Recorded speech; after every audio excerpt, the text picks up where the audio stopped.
তো এই জায়গা থেকে আমরা চলে যাচ্ছি। এখানে দেখার জন্য মতো আসলে কিছু নাই। দেখি সামনে আরও কিছু আছে কিনা দেখার মতো, সেটা আপনাদের দেখানোর চেষ্টা করব।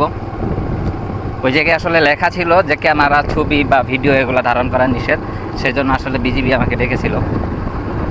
তারা তেমন কিছু বলে নাই, জাস্ট জিজ্ঞেস করলো বা বাড়ি কোথায়, সেই নামটা আমি এইসব জিজ্ঞেস করছে, বেশি কিছু বলে নাই। আসলে বাংলাদেশে বিজিবি অনেক ভালো কাজ করতেছে বর্তমানে। দোয়া করব তারা যেন সবসময় ভালো কাজ করতে পারে। এটা তাদের দায়িত্ব, মানুষকে সতর্ক করা তাদের দায়িত্ব। কিন্তু আমাদের ভিতর আসলে একটা ধারণা আছে যে বাংলাদেশ বিজিবি, পুলিশ, সেনাবাহিনী, তাদের ভিতর একটা মানুষের একটা খারাপ ধারণা আছে। কিন্তু কাছ থেকে দেখতে গেলে আসলে তারা এতটাও খারাপ না।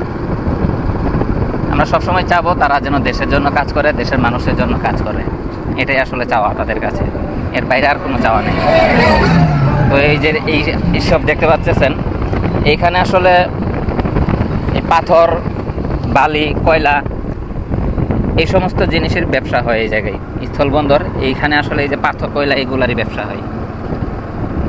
এর বাইরে আমার মনে হয় না এই জায়গায় কোনো আমদানি রপ্তানি হয়।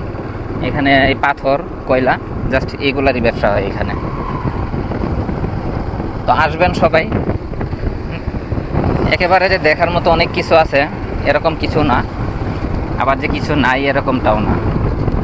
দর্শনীয় স্থান, সবাই আসবেন, দেখবেন। তো ইনশাল্লাহ দেখি সামনে যাই আর কি দেখার আছে আপনাদেরকে দেখাবো ইনশাল্লাহ।